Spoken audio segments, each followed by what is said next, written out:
You sit down or don't get.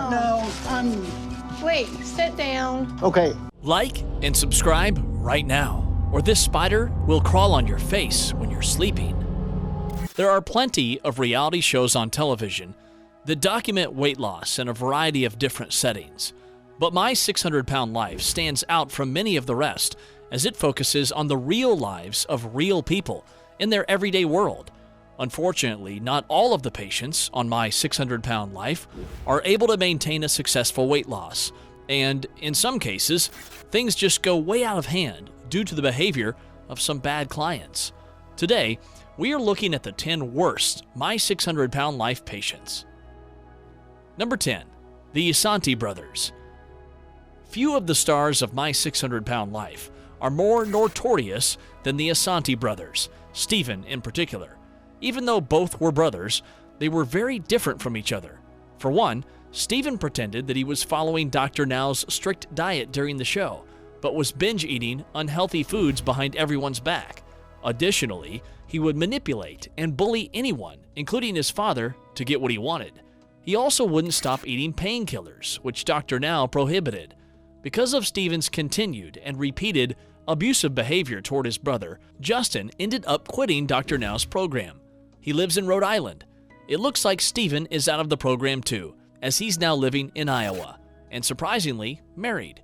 Here's hoping they both get the medical care they need. Number 9. James King. Some patients on My 600 Pound Life are such sad cases that they are almost completely immobile, unable to take care for themselves, and confined to their bed. That was the case for James King, who weighed in at 791 pounds at the beginning of his episode, as he used food to cope with his childhood trauma. But it's hard to have too much sympathy for King because of his selfish behavior. For one, he had his daughter drop out of school so she could take care of him. That is so not cool, man. And his old and sick father took out a second mortgage to finance his son's journey to Houston. But King refused to change. He was repeatedly enabled by his girlfriend, Lisa, who couldn't stop bringing him food. It was so bad that Dr. Now called Adult Protective Services on her when he found out she brought food to him in the hospital. This is the type of girlfriend you need to stay away from. Number 8. Sheenie Murray. Sometimes patients are very well to deceive doctors. When viewers first met Sheenie Murray on My 600 Pound Life, she was deeply sad about suffering through 2 miscarriages, which is totally understandable.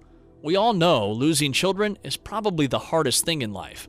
That experience can be extremely traumatic to not just the person who endures one, but her partner as well. Sheenie was also sexually abused by her cousin, which could be the reason she turned to food for comfort. But there was hope, as Murray went to Dr. Now to help her get both her life and her weight back under control. But she couldn't do the one thing which was the most essential: stop overeating. Despite her claims of gaining water weight, Murray was never approved for weight loss surgery. She continued to eat foods that were not on Dr. Now's program, including a famously illicit pizza, and never dealt with her underlying emotional issues. Despite leaving Dr. Now's care, Murray set up a GoFundMe for her weight loss surgery. She later filmed herself doing an eating challenge from her hospital bed. What a complicated human being. Number 7. Penny Sager.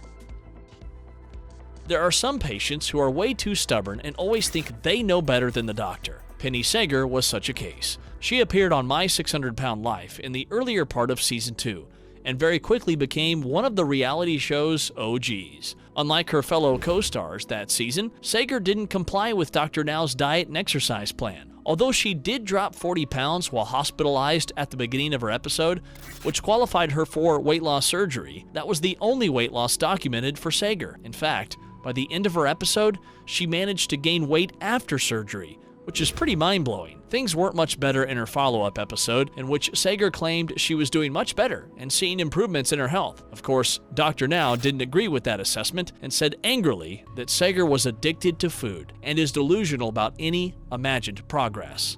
Yikes. Now that's harsh. But can you blame Dr. Now? I can't. Number 6. Angela Johns. Season 7 of My 600 Pound Life brought longtime viewers of the show one of the most controversial stars in its history, Angela Johns. Like others on the show, Johns has a tragic backstory involving sexual abuse, rape, drug addiction, and even prison time. As a result of her multiple traumas, Johns turned to food for comfort, eventually weighing in at 643 pounds by the time she asked Dr. Now for help. But not only was John downright aggressive with Dr. Now during her episode, but she also claimed he was punishing her and said his program was bullshit. She also lied to the doctor about her smoking habits, which is a huge offense. On top of that, she was manipulative to her family members. After losing only 48 pounds and continuing to abuse drugs, Dr. Now gave her an ultimatum: go to rehab or end of her weight loss journey with him. Still delusional, Johns didn't go to rehab, and she claimed Dr. Now was lying about everything. Now, she survives on a GoFundMe. Number 5. Cynthia Wells. At the top of the list, we have the most stubborn person for My 600 Pound Life. As a single mom of 5 children, Cynthia had a ton of responsibility, something that was becoming more difficult because of her weight. At 610 pounds, Wells was becoming less motivated to leave the house and more exhausted when she had to move. When it came to following Dr. Now's program, however, Wells wasn't willing to be compliant for very long. She managed to earn herself the reputation of being one of the most annoying and stubborn stars of My 600 Pound Life during her tenure on the show. She even called Dr. Now's program names and returning home to Oklahoma City. By the end of her episode, Wells' weight loss had stalled, and she was deep in denial about her emotional eating habits. Fortunately, things were better in her follow-up episode, as Wells seemed much happier. She continued to lose weight and was down to 361 pounds, a big improvement. Number 4. Lee Sutton. If you've been watching this show regularly, you know that most family members or partners who weigh over 600 pounds or more appear together on the My 600 Pound Life. The same was the case for Lee Sutton and Rena Kaiser. The couple met and fell in love at a bariatric rehabilitation facility. They were eating themselves into dangerous situations when their episode began. Although they were both able to eventually lose weight and get weight loss surgery, it becomes evident fairly early on that Sutton had anger management issues. That resulted in him being abusive to his partner, both verbally and physically. It got so bad that Dr. Now sent him to see a therapist so he could control himself better. But Sutton was still being cruel to Kaiser, no matter how hard Kaiser tried to be kind. The story of Sutton's awful behavior continued after their episodes concluded. Sutton reportedly cheated on Kaiser with a married woman, and Kaiser ended the relationship. Number 3. Pauline Potter. There were very few stars on the show who were famous even before joining the cast. Pauline Potter was one of them.